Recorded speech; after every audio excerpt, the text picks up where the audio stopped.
முருகனும் முன்கோபக்காரன், கடவுளான பிரம்மனின் தலையில் சுட்டி அவனையே சிறையில் அடைத்தவன்.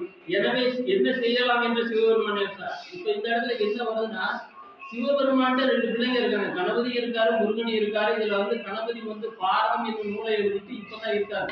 அதனால அவரை அனுப்ப முடியாது கணக்கு. அதாவது நம்ம யமதர்மராஜன் ஒரு சாட்சியாளர். அந்த உடனே நம்மளுடைய முருகனை அனுப்பலாம்னா, முருகனே பெரிய கோபக்காரன். அவன் சும்மா இருக்கக்கூடிய பிரம்மனே தலையில குத்தி சிறையிலே அடைத்தாச்சு. பிரம்மனை சிறையில் அடைத்தவன் முருகப்பெருமான். அதுக்கடுத்து யோசிக்கிறாப்ல, விநாயகரை அனுப்பி வைக்கலாம் என்றால் அப்போதுதான் பாரதம் எழுதி முடித்திருந்தார். முருகனும் முன் கோபக்காரன், கடவுள் பிரம்மனின் தலையில் குட்டி அவனையே சிறையில் அடைத்தவன். எனவே என்ன செய்யலாம் என்று சிவபெருமான் யோசித்தார்.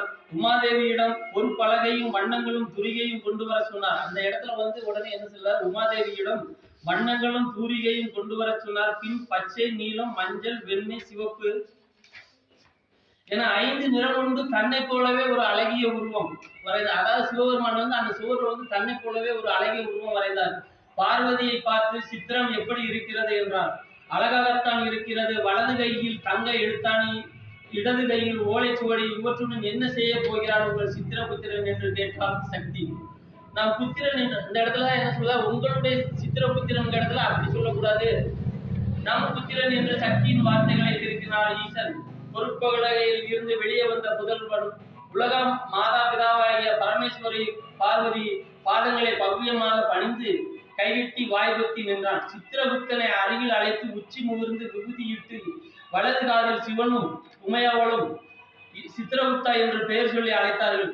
பட்டு கட்டி நகைகள் எல்லாம் பூட்டி மற்றவர்களுக்கு கஷ்டமாயிருக்கின்ற கணக்குகள் யாவும் உனக்கு சுலபமாய் வரும்.